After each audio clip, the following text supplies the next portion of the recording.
तो अब इस वीडियो में हम बात करेंगे किसकी, कि कैसे आपको डिटरमाइन करना है इको से कैसे आप चीजों को डिटरमाइन करते हैं, उसके बारे में हम इस वीडियो में चर्चा करेंगे। उस वीडियो में जो लिखा था आप वीडियो को लास्ट में पॉज कर लीजिएगा और पॉज करके नोट कर डालिएगा। अब उसके बाद यहां पर हम उसी के आगे बढ़ जाते हैं। तो क्या सीखना है भैया हमें इस वीडियो में? देखिए, हम आपको एक चित्र की सहायता से समझाते हैं। I will explain the formula by a diagram. एक डायग्राम के थ्रू हम आपको एक फार्मूला समझाते हैं। मान लीजिए आपका एक बंदा है और ये एक ऊंची पहाड़ की चोटी है, ठीक। बंदे और पहाड़ की चोटी के बीच का डिस्टेंस d है, ठीक है। इसने अपने मुंह से एक साउंड निकाला, कहा हेलो, ठीक है, हेलो कहा। अब ये साउंड यहां से ट्रैवल किया, देखो सीधा। तो आप जानते हैं नॉर्मल इंसिडेंस पर नॉर्मल रिफ्लेक्शन होता है, ये इसको सुनाई देगा, ठीक।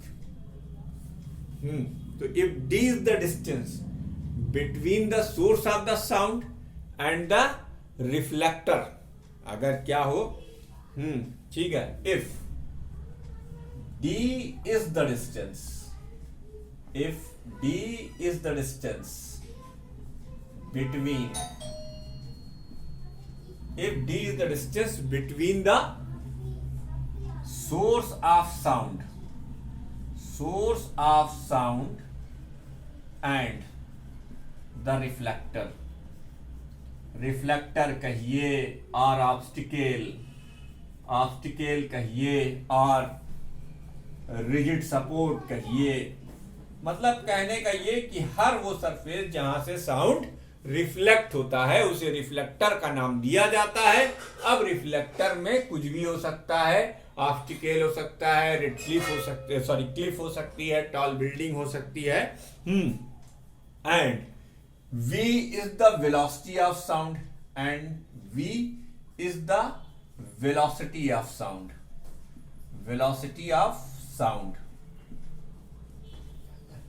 and let t is the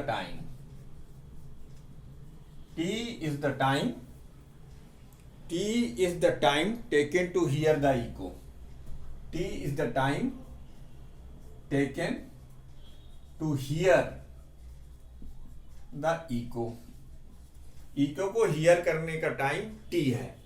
then अब एक बात बताओ, v वेलोसिटी से एक साउंड d डिस्टेंस ट्रैवल करेगा, वापस आएगा तभी तो सुनाई देगा। तो जाने में d डिस्टेंस, आने में d डिस्टेंस। तो आपको एक फार्मूला पढ़ाया गया था, time is equal to distance upon speed. Total distance travel कर रहा है 2d और वेलोसिटी क्या है v, ये टाइम ऑफ इको हो गया, ठीक है, 2d अपॉन v। ये फार्मूला आपको याद रखना है। ये क्या है? To hear the echo, time taken to hear the echo. अच्छा, अब एयर मीडियम में साउंड की वेलोसिटी होती कितनी है? 332 एग्जैक्ट वैल्यू है, लेकिन हम राउंड ऑफ करके इसको 340 लिख सकते हैं। And for a normal year, for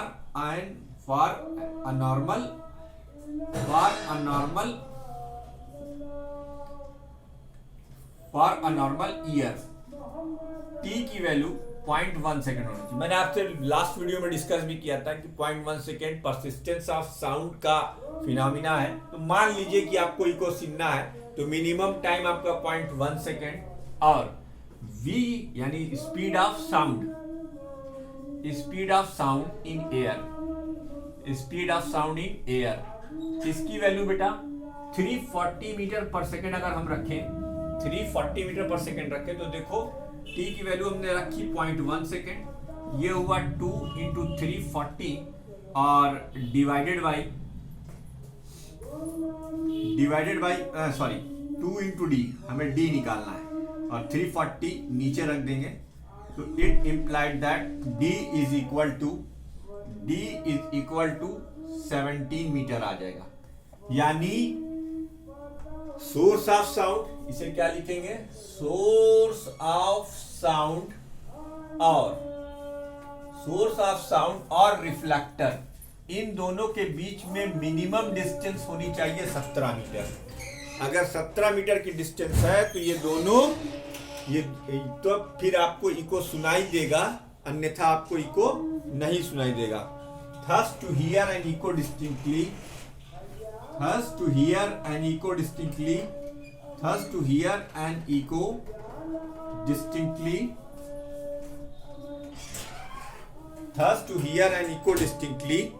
the reflecting surface in air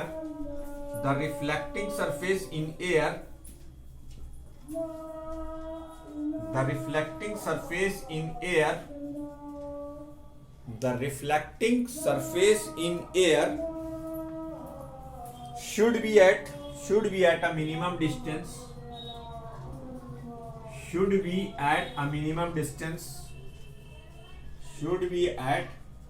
a minimum distance of 17 meter from the source of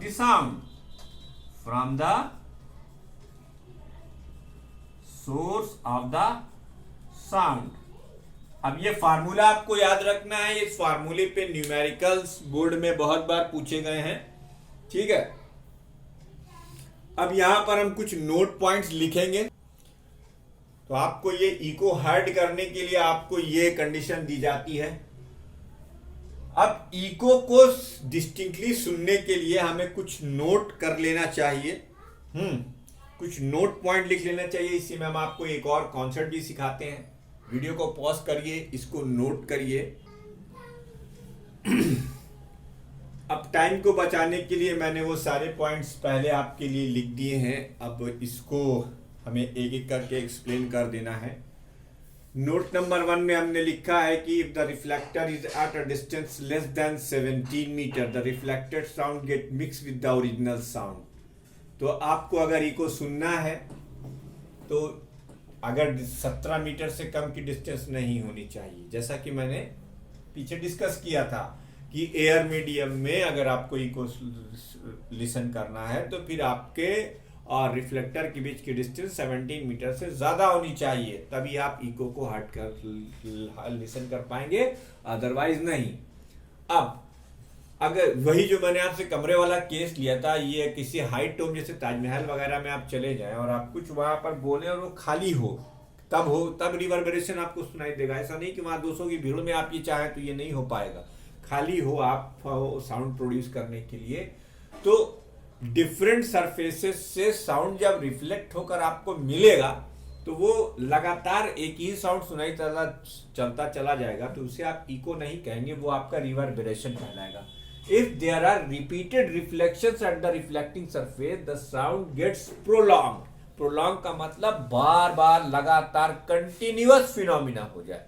जबकि इको में क्या होता है, याद रखिए, इको एक बार फिर से बताता हूं, जब आपका ओरिजिनल साउंड सीज कर जाए फिर आपको दूसरा साउंड सुनाई दे, तब जाके कहीं वो इको कहलाता है। अगर लगातार आपको प्रोलॉन्ग टाइम तक रिफ्लेक्टेड साउंड रिपीटेड मोड में सुनाई दिया तो फिर उसको आप रिवर्बरेशन कहेंगे। क्या कहेंगे? रिवर्बरेशन, ठीक है। उसके बाद अब इको को हियर करने के लिए आपको 3 कंडीशन सुनाई दे, 3 कंडीशन मस्ट बी सेटिस्फाइड होनी चाहिए, इसीलिए आपको अपने कमरे में इको नहीं सुनाई देता। जबकि रिफ्लेक्टिंग सरफेसेस हैं, नेरोलेक का पेंट घर में लगा हुआ है तो रिफ्लेक्टिंग सरफेस है, माइका की अलमीरा है या मेटल की अलमीरा है तो वो रिफ्लेक्टिंग सरफेस है, लेकिन आपको इको क्यों नहीं सुनाई दे रहा है? क्यों? क्योंकि आपकी ये कंडीशन फॉलो नहीं हो रही है। The minimum distance between the source of the sound and the reflecting reflector in air must be 17 metre. तो जरा सोचिए, आपके कमरा क्या 17 मीटर का चौड़ा या 17 मीटर का लंबा? अरे 17 मीटर बहुत हो गए भाई। 17 मीटर में 1 मीटर में 2.5 फीट, तो आपका एक कमरा कितना हो गया? अपने कॉलेज के ऑडी के बराबर। इतना बड़ा कमरा लाइए, वो भी खाली करिए, तब आपको इको सुनाई देगा। और एक बात और, ये तो हवा के लिए है, हवा के अलावा किसी और मीडियम में आप इको सुनना चाहें, मेजॉरिटी हमारे पास क्या है का मीडियम होगा, पानी का मीडियम, अंदर चले जाएंगे तो वहां यही डिस्टेंस 70 मीटर हो जाती है। आपकी बुक में देखिएगा लिखा हुआ है, मैंने टाइम बचाने के लिए लिखा नहीं। तो इको का लिए स्पीड ऑफ साउंड पर भी डिपेंड करता है, डिस्टेंस क्या होनी चाहिए रिफ्लेक्टर और सोर्स के बीच में, वो इस बात पर भी निर्भर करता है।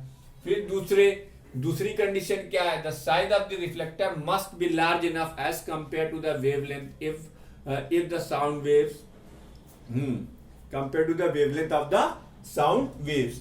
अगर साउंड रिफ्लेक्टर की साइज लार्ज इनफ नहीं होगी तो फिर आपको इको नहीं सुनाई देगा। और इंटेंसिटी बेटा ये डिस्कस करने वाला टर्म है, हम इसको 7C में डिस्कस करेंगे, यानी C section of this chapter में। इंटेंसिटी वैसे आप समझ लीजिए energy falling per unit area per unit time होती है। The intensity of sound should be such that reflected sound reaching the ear is sufficiently loud to be audible. तो आपका जो रिफ्लेक्टेड साउंड है अगर वो इतना इंटेंसिटी का नहीं है कि आपको सुनाई ना दे तो फिर आपका इको नहीं होगा। जैसे आपने 17 मीटर की दूरी से खड़े होकर बहुत देर से कहा हाय, तो अब वो साउंड आपको नहीं सुनाई देगा। क्यों? क्योंकि इस साउंड में इंटेंसिटी नहीं है। मरी हुई आवाज से भी कहोगे निकालोगे तो 17 मीटर के बाहर खड़े भी रहोगे तब भी तुमको सुनाई नहीं देगा। तो these are the three condition which should be satisfied to hear a well distinct and well defined echo. If any of these condition is not satisfied, you will not get an echo. Okay, तो echo एक बार फिर से repeat करता हूं, echo एक ऐसा sound है जो ओरिजिनल साउंड के सीज होने के बाद किसी रिफ्लेक्टिंग सरफेस से रिफ्लेक्ट होने के बाद सुनाई देता है। बेटा इससे न्यूमेरिकल सॉल्व होते हैं और इसका जो सबसे पहला उपयोग है, अब आप वीडियो को पॉज करके पहले इसे नोट कीजिए, फिर हम इसके आगे बढ़ते हैं। वीडियो को पॉज कीजिए और इसे नोट कीजिए। अब इको का यूटिलाइजेशन कहाँ किया जाता है? किसी मीडियम में साउंड की वेलोसिटी डिटरमाइन करने के लिए आप क्या काम करिए, आप एक सोर्स ऑफ साउंड लीजिए। जैसे आपने कोई बंदा ही ले लिया और आपने एक क्लिप के पास उसे खड़ा कर दिया, इसकी कुछ डिस्टेंस है डी। अब आप एक वो ले लीजिए स्टॉप वॉच। स्टॉप वॉच में टाइम अपने हिसाब से एडजस्ट किया सकता है। जिस टाइम पर आप हेलो बोले उस टाइम पर आप स्टॉप वॉच को ऑन कर दें, ठीक है। अब इसको मिनिमम 50 मीटर की दूरी पर खड़ा करा दीजिए। वापस साउंड वो कुछ बोलेगा, वो इको करके वापस आएगा। तो मान लीजिए उसने जो बोला उसकी वेलोसिटी v थी, उस साउंड की वेलोसिटी v थी और ये रिफ्लेक्टेड साउंड उसको इको जो सुनाई दिया उसका टाइम t था। Let t is the time of the echo. तो अब ये भी स्टॉप वॉच में आप नोट कर सकते हो और डिस्टेंस आपको पता ही है। Let t is the time after which echo is heard, echo is heard. अगर इको हर्ड किया जाए देन वेलोसिटी ऑफ साउंड या स्पीड ऑफ साउंड क्या हो जाएगी? Velocity of sound.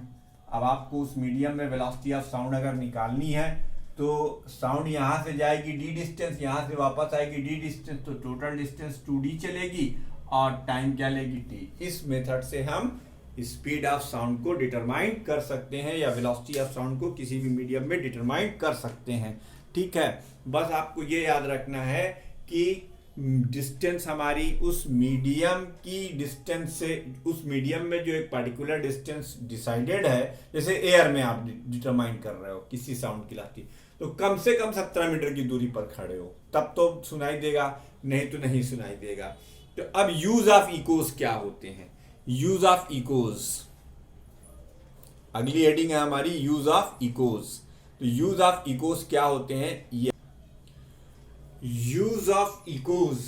Echo find their application in sound ranging and echo depth sounding by the ultrasonic waves.